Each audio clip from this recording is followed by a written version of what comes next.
Hello students, I hope you all are well. तो जो हम पढ़ रहे थे वो हमारा जो चल रहा था वो डिफेक्ट के बारे में चल रहा था कि सॉलिड के अंदर डिफेक्ट कब होता है। तो डिफेक्ट जब होता है जब हमारा जो रेगुलर अरेंजमेंट होता है उसमें से कुछ अगर गड़बड़ हो जाती है, कोई आइटम गायब हो जाता है या एक्स्ट्रा प्रेजेंट हो जाता है तो उस वजह से। तो हमने फ्रैंकल और शॉर्ट की डिफेक्ट पढ़ लिया था, बहुत इंपॉर्टेंट है दोनों ही। अब हम जो आगे पढ़ते हैं अपना वो है इम्प्योरिटी डिफेक्ट। ठीक है, पहला जो हमारा था ए टाइप था वो वैकेंसी डिफेक्ट था। वैकेंसी डिफेक्ट के अंदर हमारा मेन है फ्रैंकल और शॉर्ट की। अब इसमें क्या होता है, इम्प्योरिटी का मतलब क्या होता है, जो चीज़ क्रिस्टल के अंदर नहीं है, कोई बाहर से आई है, कोई नया आइटम अगर आ जाता है तो इसमें क्या होता है impurity defect, the irregularity arises due to presence of some impurity ions at the lattice site in place of host ions. मतलब जैसे NaCl का स्ट्रक्चर है, NaCl के स्ट्रक्चर में अगर Na या Cl के स्ट्रक्चर आइंस को हटा के कोई और एटम का आयन आ जाता है तो उसको हम इम्प्योरिटी कहते हैं। ठीक है, इसमें सिंपली क्या होता है, इसमें यहाँ समझाते हैं आपको हम। इसमें सिंपली जैसे हमारे पास NaCl का हमने एग्जांपल लिया तो इसमें हमारा NaCl में आपने Na को हटा के स्ट्रोंडियम लगा दिया तो इसका मतलब क्या हुआ, स्ट्रोंडियम हमारा क्या हो गया, इम्प्योरिटी हो गया। तो इस केस में क्या होता है, बाहर से कोई हमारा आइटम आता है और वो प्रेजेंट हो जाता है हमारा लेटिक साइड पे। जैसे अगर हमने NaCl और थोड़ा सा उसके अंदर स्ट्रोंडियम क्लोराइड डाल दिया, फिर उसको धीरे धीरे से हम क्या करते हैं, सॉलिड फॉर्म में लेके आते हैं। पहले उनको मेल्ट फॉर्म करके मिक्स कर लेते हैं, फिर धीरे धीरे उसको हम सॉलिड फॉर्म में लेके आते हैं। तो क्या होता है, कुछ हमारे पास जो स्ट्रोंडियम होता है वो सोडियम पॉजिटिव को रिप्लेस कर देता है, उसके ऊपर 2 चार्ज होता है तो ये 2 सोडियम को पॉजिटिव को रिप्लेस कर, जैसे यहाँ से एक तो यहाँ पे आ गया और एक यहाँ पे गायब हो गया हमारा। तो जितने स्ट्रोंडियम हम एटम उसके अंदर जो ऐड करेंगे उतनी ही हमारे पास क्या होगा, कैटाइन वैकेंसी क्रिएट हो जाती है। तो ये हमारा इम्प्योरिटी की वजह से होता है। इम्प्योरिटी हमारी यहाँ पे आएगी, अब ये 2 चार्ज को बैलेंस कर सकती है। हमेशा याद रखना, जब भी हमारा डिफेक्ट होता है, डिफेक्ट होने के बाद कोई सा भी डिफेक्ट हो, जो इलेक्ट्रिकल न्यूट्रलिटी होती है हमारे पूरे क्रिस्टल की, कि जो चार्ज होता है क्रिस्टल पे वो न्यूट्रल होता है, हमेशा ओवरऑल चार्ज 0 होता है। ओके, तो ये हमारे पास ये क्रिएट कर देता है। तो इसको कहते हैं हम वे इम्प्योरिटी डिफेक्ट, जब हमारे पास अलग से कोई आइटम हम ऐड कर देते हैं। सिमिलरली एक एग्जांपल, जैसे हमारे पास कैडमियम क्लोराइड को अगर हमने ऐड कर दिया AgCl के साथ तो सेम हमारा इम्प्योरिटी डिफेक्ट होता है। समझ में आया नहीं आया? इम्प्योरिटी मतलब जब हमारा अलग से कोई आइटम आएगा। ये एग्जाम्पल बहुत ज़रूरी होते हैं इसके, तो वो पूछता है कि जो इसको हम ऐड करेंगे तो कौन सा इफेक्ट होगा, तो आपको पता होना चाहिए। ठीक है, अच्छा, अब हमारे पास आता है नॉन स्टियोकाइमेट्रिक डिफेक्ट। नॉन स्टियोकाइमेट्रिक बता देता हूँ पहले आपको क्या होता है, उसके बाद हम अपना इसके बारे में पढ़ेंगे। तो जो कंपाउंड्स होते हैं, मैंने आपको 11th में पढ़ाया था नॉन स्टियोकाइमेट्रिक हाइड्राइड्स के बारे में, अगर आपको याद हो तो दोबारा बता देता हूँ कि जब हमारे पास जो रेशियो पॉजिटिव और नेगेटिव आइंस होता है एक क्रिस्टल के अंदर, वो जितना हमारा फॉर्मूले में होना चाहिए था, फॉर्मूले के हिसाब जितना होना चाहिए था उतना नहीं होता है, उससे अलग होता है, तो उसको बोलते हैं हम नॉन स्टियोकाइमेट्रिक कंपाउंड। जैसे FeO क्या होना चाहिए था हमारा, Fe1O1, लेकिन एक्चुअली में होता क्या है, Fe 0.93 से लेके 0.96 तक होता है, ये रेंज में होता है हमारा। क्यों? क्योंकि हमारे बहुत सारे Fe2 पॉजिटिव आयन कन्वर्ट हो जाते हैं Fe3 पॉजिटिव आयन, वो हम बाद में बताएंगे आपको। तो इन कंपाउंड्स को कहते हैं हम नॉन स्टियोकाइमेट्रिक कंपाउंड, कि इनके अंदर में एक्चुअल में जो आयंस होते हैं they are not according to the formula. ठीक, अब इस तरह से जो क्रिएट करता है इसमें, जो नॉन स्टियोकाइमेट्रिक को क्रिएट करता है उसको बोलते हैं हम नॉन स्टियोकाइमेट्रिक डिफेक्ट। ठीक है, अब ये हमारे पास 2 तरह का होता है। एक होता है हमारे पास metal excess defect. Metal excess माने मेटल मतलब कैटायन हो गया, क्योंकि मेटल्स हमेशा क्या होती हैं, पॉजिटिव होती हैं। मेटल्स इलेक्ट्रॉन लूज करती हो, कैटायंस में कन्वर्ट होती है। तो मेटल एक्सिस डिफेक्ट, इसमें क्या होता है, in this type of defect the crystals of the solid have axis of positive ions. मतलब इस तरीके से डिफेक्ट होगा कि जो ज़्यादा जो अमाउंट रहेगी वो किसकी रहेगी, हमारी मेटल के आइंस की रहेगी। ओके, अब इसको करने के हमारे पास जो अराइज होता है, इसको करने के कई तरीके होते हैं हमारे पास। इसमें सबसे पहला तरीका है, इसमें हमारे पास दोनों इंपॉर्टेंट हैं। ये हमारे पास due to anion vacancy. Anion vacancy मतलब अगर एक एनाइन माने नेगेटिव चार्ज, वैकेंसी माने चला जाना, खाली जगह छोड़ देना। अगर एक क्रिस्टल के अंदर एनाइन मतलब जो नेगेटिव चार्ज है वो निकल जाता है तो क्या क्रिएट होगा, हमारा एनाइन वैकेंसी क्रिएट होगी। जब नेगेटिव चला जाएगा तो क्या बचेगा, पॉजिटिव बचेगा। तो कौन सा डिफेक्ट हो जाएगा, हमारा मेटल एक्सिस डिफेक्ट। ठीक है, तो when negative ions are missing from their lattice side leaving holes and electrons are trapped in it to maintain electrical neutrality. अब इलेक्ट्रिकल न्यूट्रलिटी देखो, इसमें यहाँ समझाते हैं। जैसे यहाँ पे हमारे पास, यहाँ से हमारे पास एक जो है नेगेटिव, ए नेगेटिव बी नेगेटिव हमारे क्या चला गया, यहाँ से बी नेगेटिव निकल गया। अब बी नेगेटिव निकल गया तो यहाँ ज़्यादा आप काउंट करके देख लीजिए क्या हो गया हमारे पास, ए पॉजिटिव ज़्यादा हो गया। जब बी नेगेटिव निकल गया तो ए पॉजिटिव क्या हो गया हमारा, ज़्यादा हो गया। अब जो जगह खाली क्रिएट हुई उसके अंदर क्या होगा, इलेक्ट्रॉन्स ट्रैप्ड। क्यों? ताकि हमारा इलेक्ट्रिकल जो पूरा जो क्रिस्टल है वो इलेक्ट्रिकली न्यूट्रल रहे। ओके, तो इस तरीके से हो जाता है हमारा मेटल एक्सिस डिफेक्ट। ठीक है, अब जो ये होता है हमारे पास, जिस जगह पे इलेक्ट्रॉन्स ट्रैप्ड होते हैं उसको बोलते हैं हम एफ सेंटर। एफ सेंटर क्यों बोलते हैं उसके बारे में पढ़ लेते हैं। ठीक है, ये जो जब भी ऐसा डिफेक्ट होता है, समझ में आया नहीं आया, ये है हमारा एनायन वैकेंसी की वजह से। जब हमारा नेगेटिव कोई छोड़ के चला जाएगा तो ऑटोमेटिकली हमारा पॉजिटिव पार्ट ज़्यादा हो जाएगा।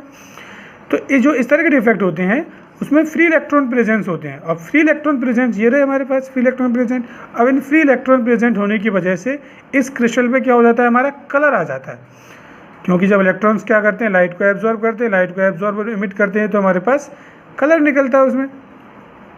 ठीक है, क्यों?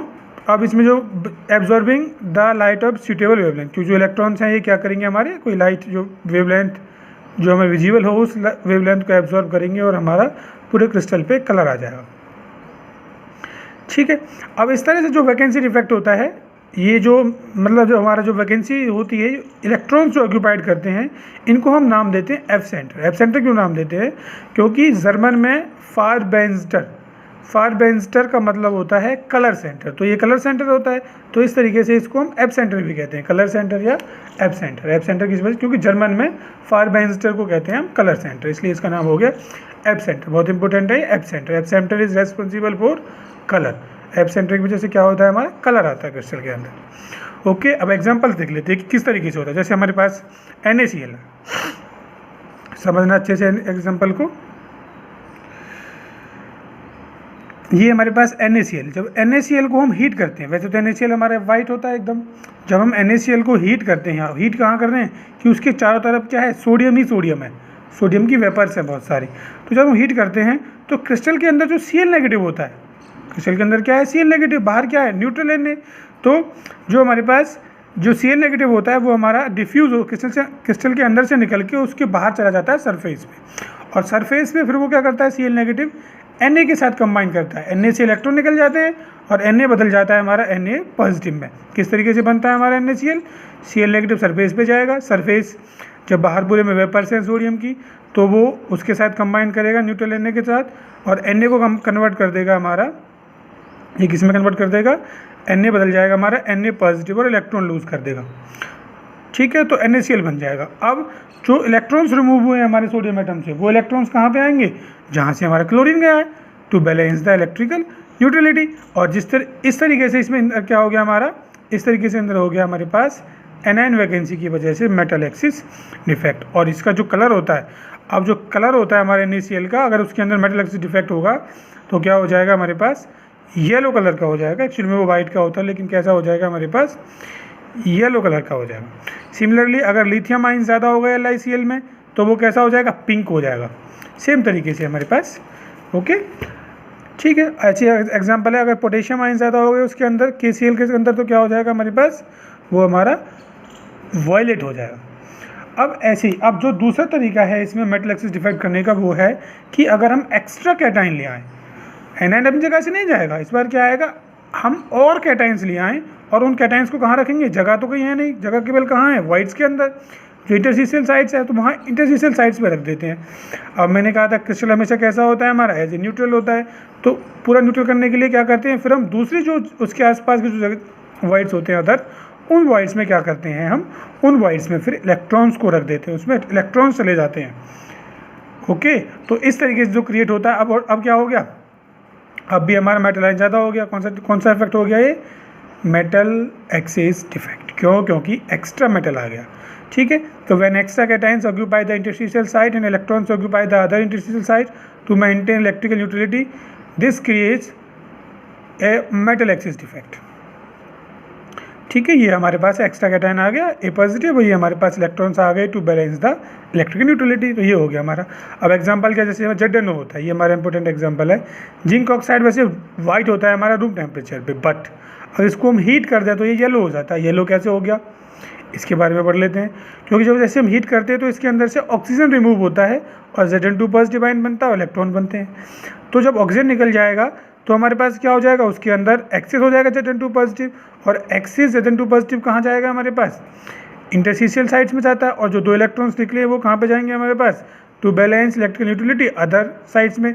तो ये जो इलेक्ट्रॉन्स होते हैं ये हमारे क्या करते हैं, जैसे पीछे में था हमारे पास, ये हमारे क्रिएट कर देते हैं उसके अंदर कलर, लाइट को एब्जॉर्ब करके, और इसी वजह से हमारा Zn2 कैसा हो जाता है, येलो कलर का हो जाता है। बहुत बार क्वेश्चन आया ये।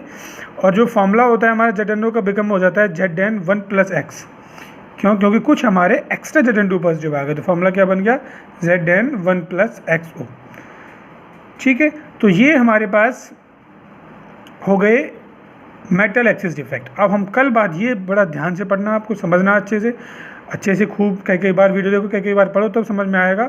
और फिर हम नेक्स्ट में पढ़ेंगे, इस बार हम मेटल डेफिशिएंसी डिफेक्ट। ये मेटल एक्सिस डिफेक्ट था, अब पढ़ेंगे metal deficiency defect. Okay, thank you. तो आप लोग अपना अच्छे से वर्क कीजिए, एक्सरसाइज सॉल्व कीजिए। एक्सरसाइज बहुत टफ है, इसकी आपको अच्छे से सॉल्व करनी चाहिए। कोई डाउट आता है तो आप पूछिए, और प्रॉपर अपने नोट्स बनाते रहिए। कोई अगर आपको कोई पेज नहीं मिलता है, कोई मिस हो जाता है आपसे, तो उस मेरे को बताइए, मैं वो पेज नंबर आप बोल सकते हैं, मैं पेज नंबर आपको सेंड कर दूंगा। सभी पे पेज नंबर डाल रखा मैंने, इसलिए अब आप अच्छे से अपनी एक्सरसाइज सॉल्व करो, नोट्स बनाओ और रिवाइज़ करो प्रॉपर तरीके से। ये चैप्टर हमारा ख़त्म होने वाला है, तो इसकी एक्सरसाइज आपकी हो जानी चाहिए। ठीक है, फिर आपको मैं 2-3 दिन का टाइम दूंगा, जिसमें आप पूरी एक्सरसाइज और इन टेक्स्ट क्वेश्चन या डाउट जो भी हैं आपके रिविज़न कर सकते हैं।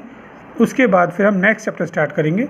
पहले इसको ख़त्म कर लेते हैं 2-3 दिन में, उसके बाद टाइम मिलेगा आपको कुछ रिवाइज़ करने के लिए, फिर हमारा स्टार्ट होगा next chapter. Okay, thank you.